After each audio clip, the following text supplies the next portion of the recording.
Nagdaog si tatay. Si kuya yung nagwawalis. Ay, nagdaog. Yan. Dalawa. Ito yung isa. Yan. Ayan. Paano lang mo.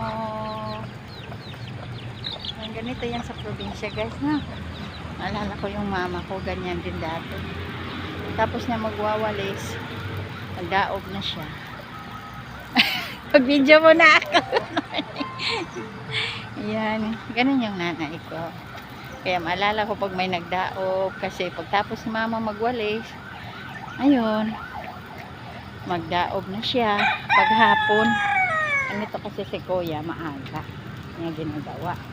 So, okay lang din. Basta hindi lang siya mainit. No? Ayun. So, isa, bago pa lang niya ginagawa, guys. Ayan. O, diba? Oh, ang dami na naman doon. Malunggay. Ayaw pa niya pakuhaan. Bawal daw kumuha ng dahon sa malunggay. Pinutulan pala niya eh. Si kuya yung nagwawalis, ang sipag eh. Sinasahuran din yan siya dito, guys. Sa mga nagtatrabaho. No? Diba ang ganda pagka malinis. Linis yan. Araw-araw niya yan minalis. Dito yung isa malapit na rin. Namatay yung yung usok. Ayan. O, diba? Ang ganda. At ang sipag, ang linis. Ay, sir. Nag-video pa ako.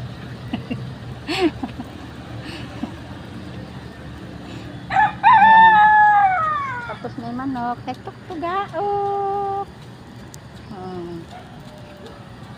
Yan, ganda. Probinsya talaga. Kaya guys, di talaga ako malimot pagka may magdaog pa.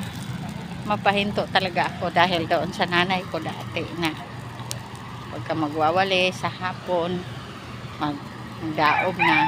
Ulit-ulit na lang ako. Kasi namimiss ko lang yung nanay ko. Kasi yun ang ginagawa niya. No? Nakaka-inspire din pa na. Wala din yan sa lamok, guys. Ang mga Pero malayo ka lang naman doon sa building.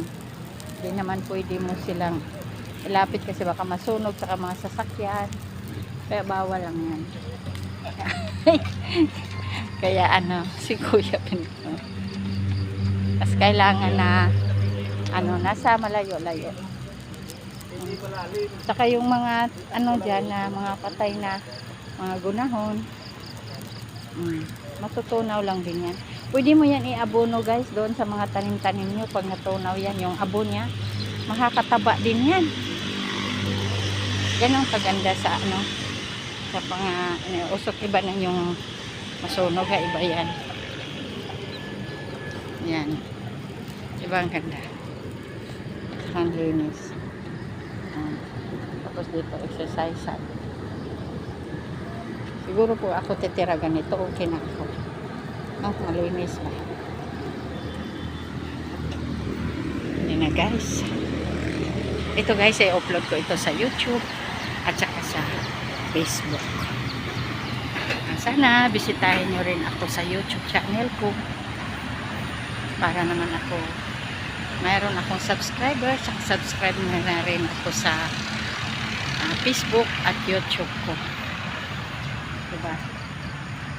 Malaki na rin yung tulong, guys, pag subscribe lang. Kaya napaka-importante na yan. Kasi balang araw, mayroon din ako matutulungan. Yung mga pinag-upload ko, guys, tapos pagka may mag-subscribe na or lalaki na yung bahay ko. Itutulong ko rin yun sa mga taong nangailangan ng tulong. Kahit mga maliit na bagay ay natutuwa na rin sila pag natutulungan. Salamat, guys. Bye.